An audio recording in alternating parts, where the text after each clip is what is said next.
Habari za leo watazamaji. Leo tutaongelea mada inayohusu uwekezaji.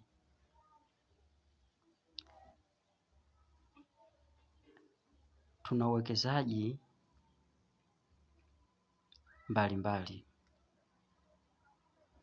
Leo nataka niongelee uwekezaji kwa walimu. Ndugu zangu walimu, kuwekeza punde utakapokuwa umepata mshahara.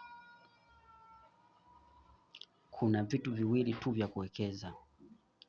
Ukivikosea hivyo, basi umeharibu mshahara wako. Uwekezaji wa kwanza, nunua ardhi. Sawa, shamba au mashamba au maekari. Na uwekezaji wa pili, nunua chakula ndani kiwepo. Hapo utajua faida yako ya kazi yako. Ukishafanya kitu kama hicho,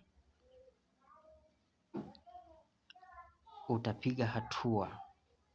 Utakuwa na mafanikio makubwa sana. Mungu akubariki.